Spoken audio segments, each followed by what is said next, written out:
Hey everybody, how you doing? This is Dan Blanchard with the Travel in Time with Dan Show, where we mix travel with history and with leadership, and of course with me, Dan Blanchard. Today I am in Boston at the Old State House. This is one of the it is the oldest public building in Boston and one of the oldest public buildings in the whole country. Now originally, this was like the seat of government for the Massachusetts Bay Colony. It's considered a colonial outpost, really far away across the Atlantic Ocean from England. So it's considered a colonial outpost. A real quick snapshot of the history of it. From 713 to 1776, it was the provincial capital. 1776 to 1798, it was the State House. 1830 to 1841, it was the Boston City Hall. 1881 to present, it was the museum. All right. Now, this old State House was originally called the Town House, and it was a symbol of British power. Right. This was like to remind the colonists who was in charge. This was a British authority, and up on top they had like the symbols of the lion and the unicorn up on top here to symbolize the power. And they read decrees out the windows every day just to remind the British that this was, actually the colonists were British, right? To remind the British colonists here who was in charge and that this was a symbol of authority.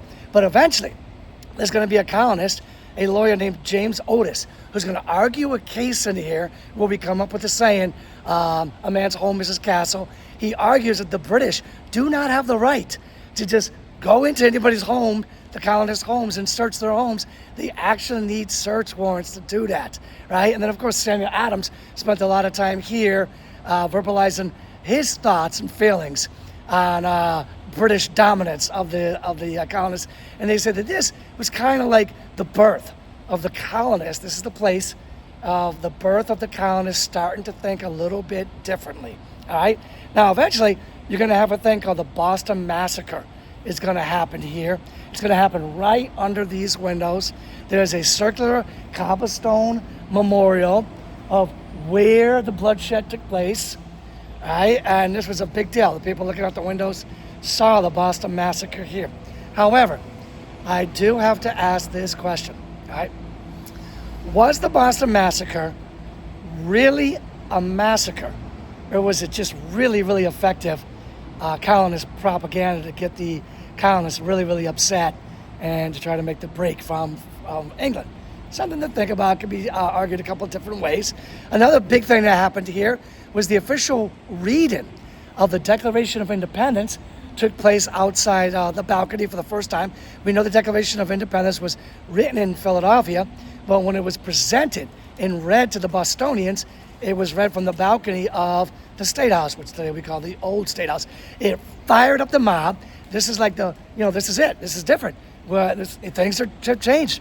We have now going to be our own independent country, and it fired up the colonists, and they freaking almost rioted here. They tore down the symbols of British authority, the lion, the unicorn, and destroyed them. And there's a whole new way of thinking now, and we're going toward our independence now.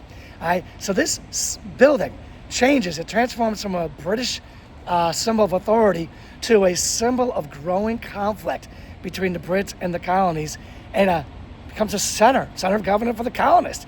Becomes a center of debate, a center of protest, a symbol of where citizens should participate in the government and not just be told by the government what to do. Now, eventually, this building is going to go into like some sort of disrepair, and it's going to be, I think there's a fire or something that takes place here. But the Bostonian Society steps up, fundraises a ton of money, and they reopen this, and they get replicas of the lion and the unicorn and put them back up on top there. And then they create this thing that's called the Freedom Trail. This is it's a museum. You can see there's a symbol right there, or the sign right there, the Freedom Trail. And if you look right here, see the red marker right there, that red little like walkway, that's like a little over 2 miles. You follow that, and it takes you all over the Freedom Trail. So now, on the Travel in Time with Dan, I like to mix travel with history, with leadership. Again, Boston is one of the greatest cities in the world. It's got so many cool things. If you have not been to this Freedom Trail, checked out the old State House, you're going to want to definitely travel down here. So much to see here in Boston. All right, history I've already shared a bunch with you. So what's the leadership lesson? Well, the leadership lesson is, all right, what leadership lessons does this old State House teach us?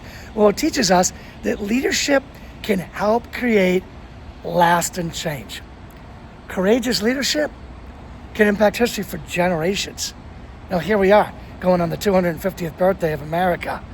And a lot of it took place, a lot of it right here was birthed, right here by courageous leadership, right here in this old State House. Well, everybody, thank you for spending time with me today on the Travel on Time with Dan show, where we mix travel with history, leadership, and of course with me, Dan Blanchard. Be back real soon for another great episode on something else. Until then, you take care and have a great day.